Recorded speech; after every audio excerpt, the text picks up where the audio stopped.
Daniel Foss, 63 years old. Scott Savage, 50 years old. I think maybe three months, maybe. My concept of time is not real accurate. Yeah. 2 years now. I got evicted from my place and then went from there. Because every time I get something going, it get taken away from me. Difficulty living where I was living. Social Security, disability. I wasn't working. It was pretty simple. I mean, I walked everywhere, no vehicle, or every once in a while I would take a bus.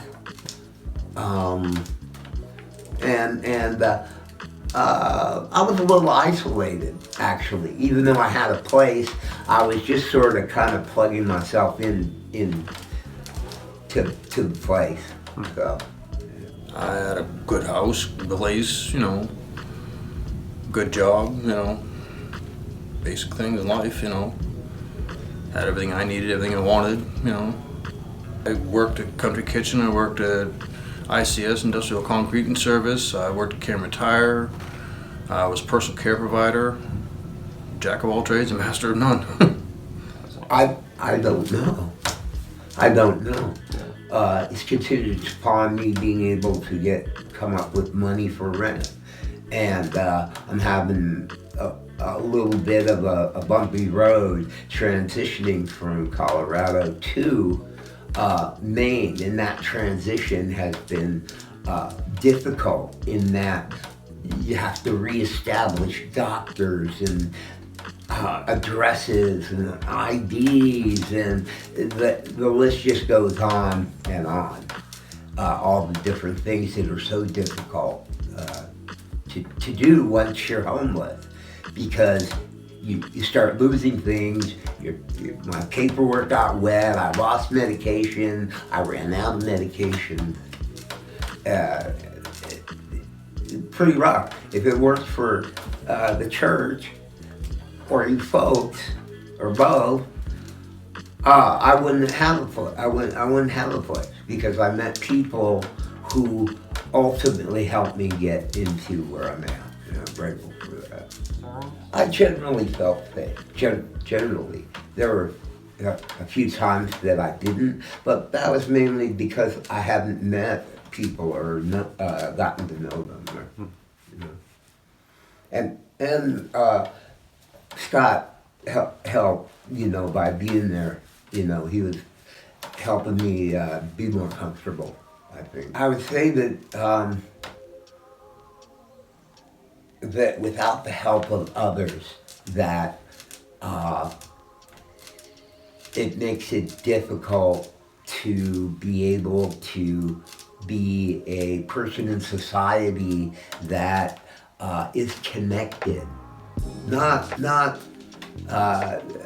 somebody with clout or money or anything like that. It's just the connection, and it becomes, for myself, it became more and more difficult as I became less connected, and didn't know where to go, or it was a pouring rainstorm and all I'm trying to do is get out of the rain and sleep, like under an eave of a building that's not even occupied yet. I didn't dare go in the building. I just went out, and then I still got chastised, of course, by the workers that came in the morning, saw me sleeping like against the wall underneath an eave. But it was not my property. I did not own it. I don't know that there was a sign that said don't sleep here or anything, but it was kind of disconcerting and not demeaning, but it was just kind of, I had feelings of helplessness at different times, Yeah. Yeah. I mean, it's kind of a pain to go through because, housing's out there, but it's not really out there most of the time. If you're not got somebody helping you, you're not going to get it. it does exist, but it's a pain, Just one of them deals of just, if you're not in the right spot at the right time, you're not going to get it. You gotta be, if you're not there, you're not there, and if you're not in the right spot, it's not available. There's more homeless out there than there is actually resources out there for people to get a hold of. Like I said, I've only been doing this 2 years, but I know other people have been doing it a lot longer, and they're still struggling, still out there, still trying to get a place. And I think that once I started losing lots of weight and being hungry and not being able to feed myself or get the proper nutrition, it was kind of a downward spiral in terms of my brain literally not working well enough to be able to remember people, things, places, how I did things in the past, because my memory started to kind of go, if you will, lack of a better term, I guess. And people always looking down at people, homeless people, as just being a bunch of drug addicts, and not all a bunch of drug addicts. Some of us just out here because it's what's happened to us. People always want to label everyone's homeless as being, just a drug addict, nobody, and it's not true. Some of us are just down on our luck. They just haven't had a chance to get back on our feet again. Some of us are out here just because of shit luck.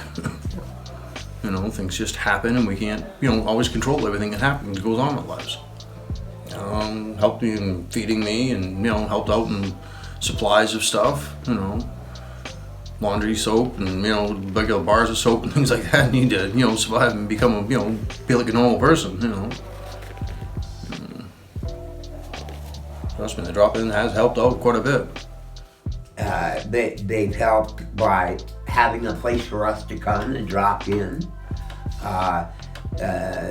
They helped in terms of talking to other people in the community that are essentially part of different organizations that do help people that are homeless, poor, disabled, any of those things, and more.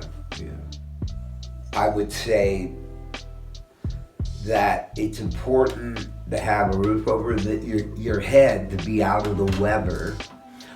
So the basics like food, shelter, and then an individual can start doing things for themselves.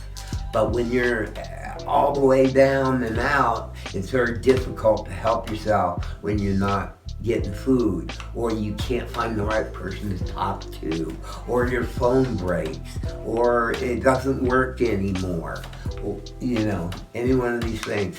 And then there's also the part about being more susceptible to being ill and having to go to the hospital and having, things like that make it really hard to just do your kind of basic functions a lot of the time.